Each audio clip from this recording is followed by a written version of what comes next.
Welcome back. Are you afraid of roller coasters? If so, this is the video for you, because in this video, we'll teach you how to overcome the fear of roller coasters, and not just roller coasters, but the fear of anything that you have in life so that you can move forward and live your life courageously.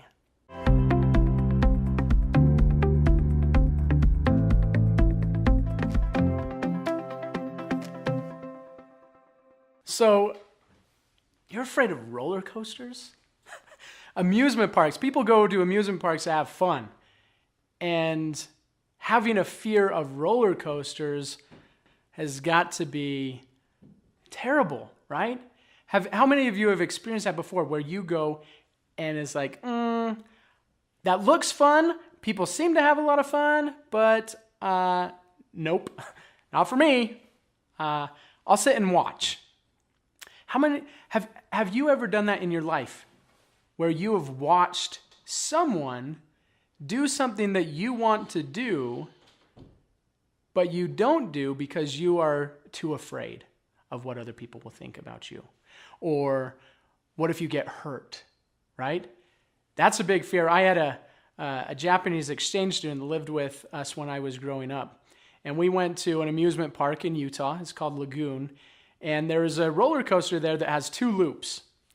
And he said, nope, I don't go upside down in roller coasters because I could fall out and die. And so he decided not to go on it. So me and some of my friends, we went on the roller coaster, but then we kept talking to him like, come on, you just got to try it. You'll like it. It'll be fun. You'll enjoy it when it's over, and then you'll want to go again. I promise you. Come on, just do it. Thank goodness for positive peer pressure, because we were able to get our Japanese exchange student in the roller coaster. And as we were going up that hill, you hear the clink, clink, clink, clink, clink. I'm just watching him, and he was kind of freaking out. It's like, oh my goodness, I can't believe I do this. How did I let you get me into this?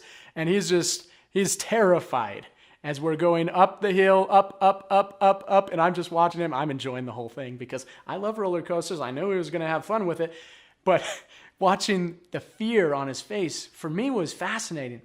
And so we're going up, we get to the top of the hill, and then we shoot down the hill, and he's screaming, ah! And we're just going down, then we go through the loop, and we go through the next loop, and we go super fast around the turns, and then we get to the ending, and wow, that was fun, he says. Let's do it again. And so we go again. And so here's how you overcome your fear of roller coasters or your fear of anything. Did you see what my friend did? He did it. He faced his fear by doing it, and the fear went away. And then he wanted to do that thing again. He went on the roller coaster again. And then all of the roller coasters that were at that amusement park, he went on. The fear went away, and his enjoyment of life went up. So if you're afraid of anything in your life, okay, there are a couple different types of fear, right? There's the rational fears, and then there's irrational fears. Fear of a roller coaster is irrational fear, because how many people went on that roller coaster time and time again and are fine, right? I've been on that roller coaster multiple times, and guess what? Hello, I'm still alive. So fear of roller coasters is an irrational fear. Fear of germs, fear of dogs, fear of cats, fear of pizza, fear of, whatever you might be afraid of. In most of the time, they're irrational fears. Did you know that when we are born, we only have 2 fears? We are only born with 2 fears. We're afraid of falling and the fear of loud noises. That's it. That's all we're born with. I have a little son right now that's 3 months old. And my other son, I have an 8-year-old, and he showed him a picture of like a spider or something and was like, oh, is he going to be scared of this?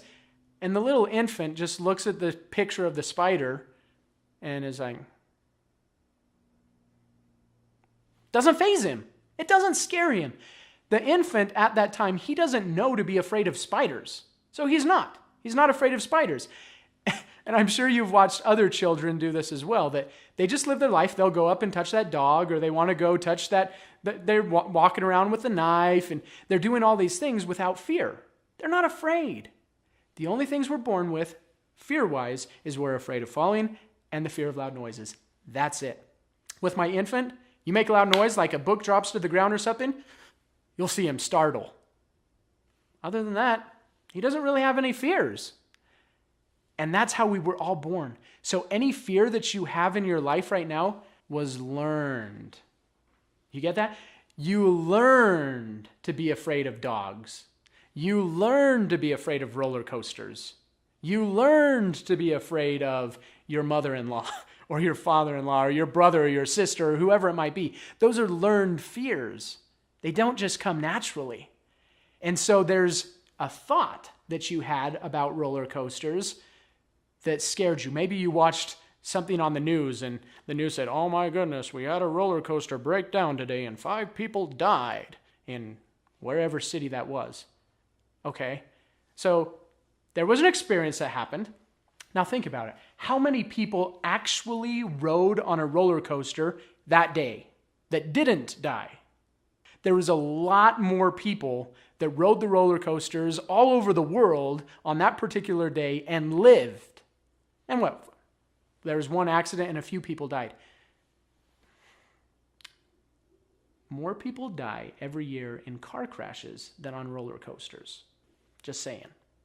So if you are afraid of roller coasters, it might be more beneficial to be afraid of cars because you have a greater chance of dying in a car than on a roller coaster. See, so these are irrational fears, but even then, we have so many people driving, and driving is necessary for us in the world that we've created for moving around. So rational, irrational. What's an example of rational? So we talked about the 2 fears that we're born with. Now, fear can also be a respect for life. So if there's a busy street out here, I'm not going to just go run across the street without looking both ways. That fear of being hit by a car, which I would actually call respect for life, it's actually a love-based fear, if it's even fear at all, is a respect for life. It's not because I'm afraid of dying, maybe, but it's a fear of, it's a respect for my life.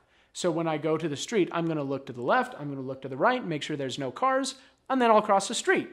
I'm not afraid of crossing the street. I care about my life, and so I respect myself enough to take the time to pause and look both ways.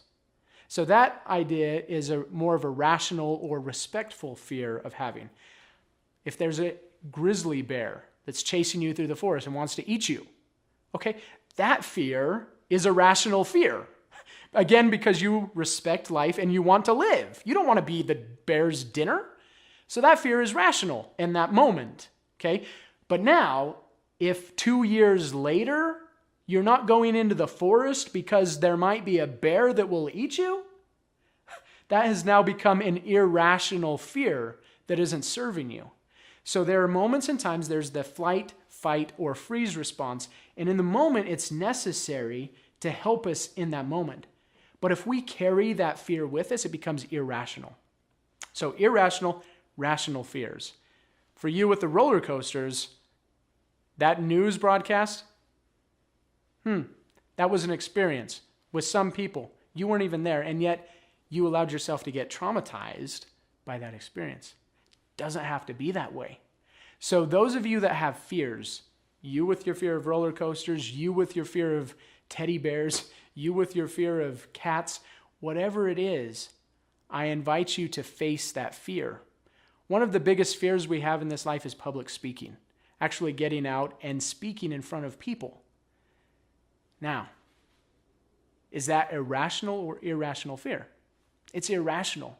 Chances are you aren't going to die by getting up and talking to somebody. And that fear holds you back. So I would argue that your greatest fears in life are actually keeping you from your greatest joys of life.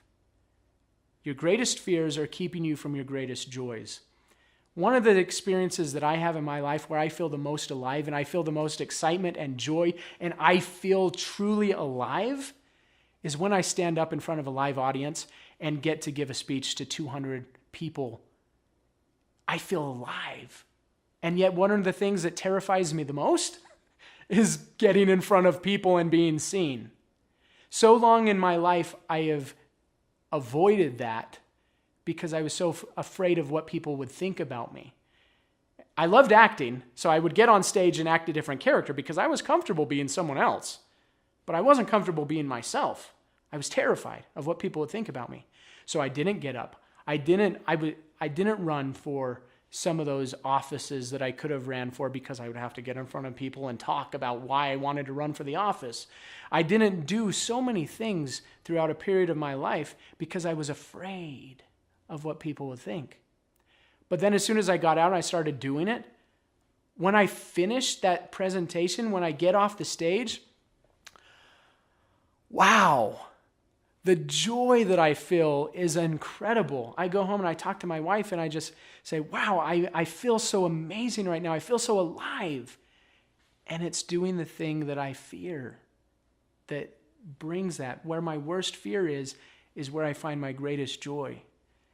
And so another way that I've learned to identify this is hunting. So there's a lot of people out there that enjoy hunting, okay? And so when you're hunting and you're on the hunt for something, it's exciting, it's exhilarating because you're looking for it. Where is it? And you're on this search trying to find it, and it's fun and it's exciting. And it could be anything, a word search. For those of you that love doing word searches, when you're trying to find that word, you're having fun, you're enjoying the process. There's no fear there. You're the hunter. So you can either hunt fear in your life by looking for the fear. Okay, where am I most afraid? What are the things I'm most scared of? And I look for those. And as soon as I find that greatest fear, I'm going for it because that's my prize. That's the trophy that I want hanging on my wall. And so we go and we attack that fear. We conquer it. And then we put the prize on the wall saying, look, I did that. I caught that. That's my trophy. Accomplishing that fear. We can live life that way, or we can be the prey of fear, and fear can hunt us. Now, how is that to be hunted? That's not very fun. That's not very fun to be hunted, to always having to be looking over your shoulder, looking to the left, right, having to hide. Oh my goodness, is it going to find me? Because fear always will find you. That way of living life is not fun. But we only have that option. We can either be the hunter of fear or we can be hunted by fear. That's our choice. And as soon as if we are in the hunter position and we go after that greatest fear and we conquer it and we put it up, if we choose to then stop hunting and going out, we become the prey to fear. It's only one other way. If we don't choose to be a hunter, we are hunted. So that's another way that's been fun for me to recognize and see in my life of how to confront those fears, whatever it might be. So looking for, okay, what am I most afraid of? Boom. That's the thing I'm going to do right away because that is keeping me back from my next greatest happiness. I invite you to look at fear in a fun way, to see fear as your friend, that it's there to test you and to qualify you for experiencing the joys in life that are yours if you just get past the fear. If you found this video to be beneficial for you, like it and subscribe and share it with your friends. Become a hunter of fear and live your life courageously, and you will experience amazing joy. Look forward to seeing you again soon.